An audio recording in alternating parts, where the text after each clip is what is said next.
El sistema de financiación autonómica funciona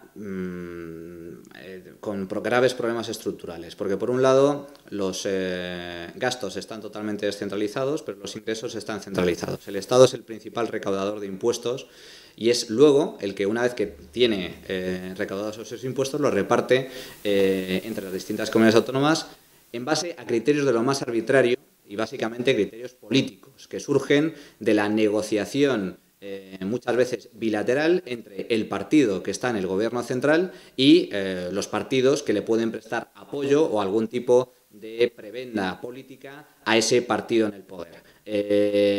Partidos me refiero a nivel autonómico. Como consecuencia se produce un reparto totalmente asimétrico, basado en criterios totalmente arbitrarios, que además conlleva un grave problema estructural en cuanto a la eficiencia del gasto público en España.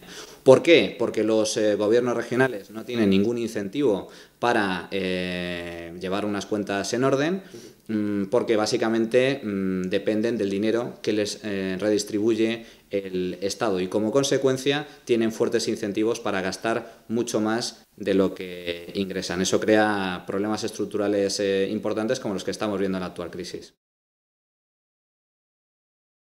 Básicamente el principal contribuyente del sistema autonómico son los ciudadanos de Madrid, Baleares y Cataluña. Estas tres comunidades autónomas son las que aportan recursos netos, mientras que los principales receptores son las comunidades autónomas, por decirlo así, más pobres, que son Andalucía, Extremadura, Canarias, Asturias, etcétera.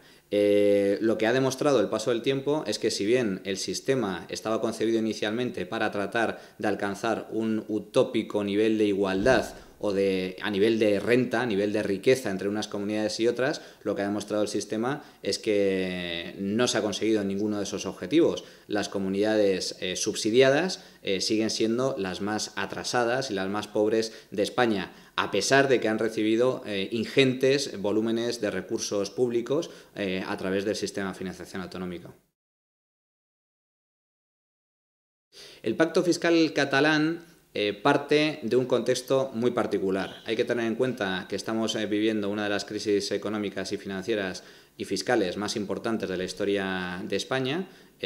Cuando los nacionalistas llegan al poder, utilizan la bandera del pacto fiscal para tratar, desde mi punto de vista, alcanzar dos objetivos. Por un lado, reducir el déficit público sin necesidad de recortar el gasto, puesto que el pacto fiscal permitiría aumentar su nivel de ingresos y, por lo tanto, no tendrían que desmontar su estado del bienestar o aplicar recortes sociales o en el gasto público totalmente impopulares.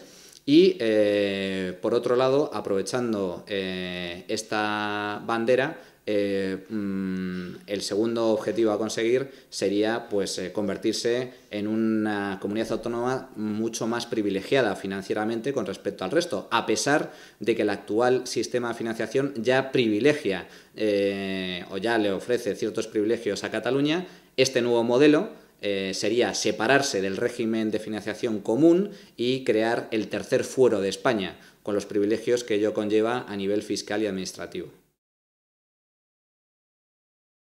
Cataluña contribuye al sistema de financiación autonómico, pero contribuye menos en términos relativos que otras comunidades autónomas como la Comunidad de Madrid. La última reforma de la financiación autonómica se produjo en el año 2009 y esa reforma favorecía específicamente los intereses de Cataluña y de Andalucía por el particular contexto político en el que se aprobó. Entonces gobernaba el Partido Socialista y entonces el presidente Zapatero dependía también del apoyo de Cataluña. También hay que recordar que entonces también gobernaban los socialistas en Cataluña. Por lo tanto, Cataluña aporta al sistema, pero aporta menos en términos relativos que otras comunidades autónomas como la Comunidad de Madrid. Si ellos alcanzaran el pacto fiscal, lógicamente iban a contar con un mayor volumen de recursos que les serviría para lo que comentábamos, tanto para evitar recortes de gasto público como para distanciarse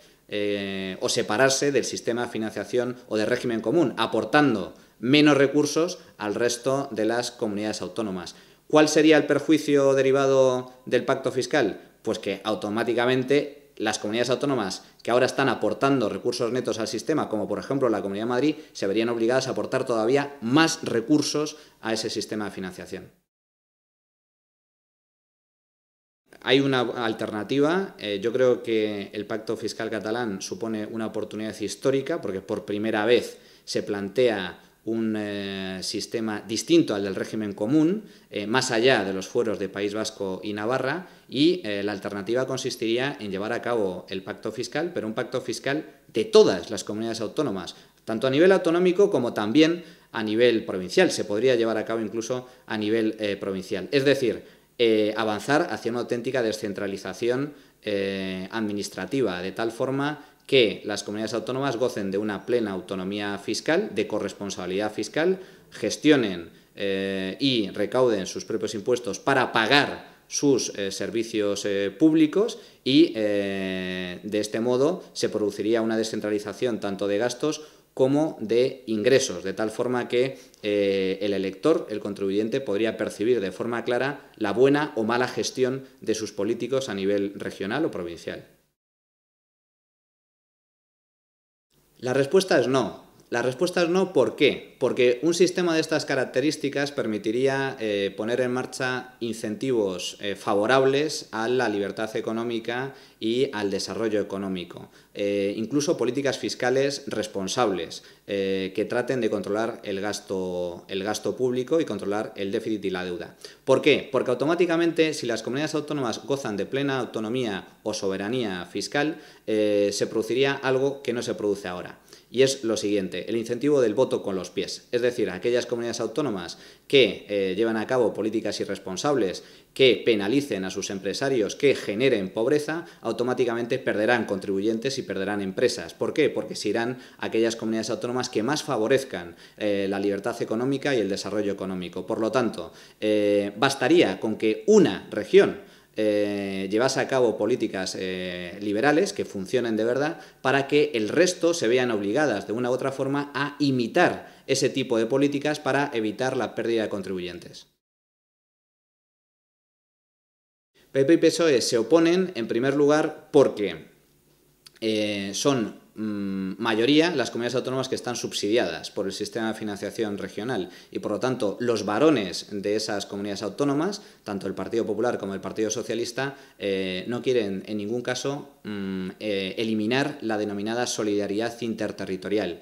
Es decir, este tipo de comunidades autónomas que son subsidiadas de forma permanente permite a los políticos de esas regiones mantener cautivos a sus electores. ¿Por qué? Porque compensan esa mayor pobreza relativa en comparación con otras comunidades autónomas mediante subsidios, mediante planes de régimen agrario como el PER, mediante la contratación de funcionarios o más funcionarios o empleados públicos, como en el caso de Extremadura, en donde el número de empleados públicos casi roza el 50% de la población activa. Es decir, una vez que pierden ese tipo de recursos extra, automáticamente perderían sus privilegios para poder disparar el gasto público por encima de sus posibilidades y, como consecuencia, pues lógicamente tendrían que llevar a cabo recortes de su particular estado del bienestar, recortes en los servicios sociales, políticas de liberalización que en ningún caso son, digamos, populares.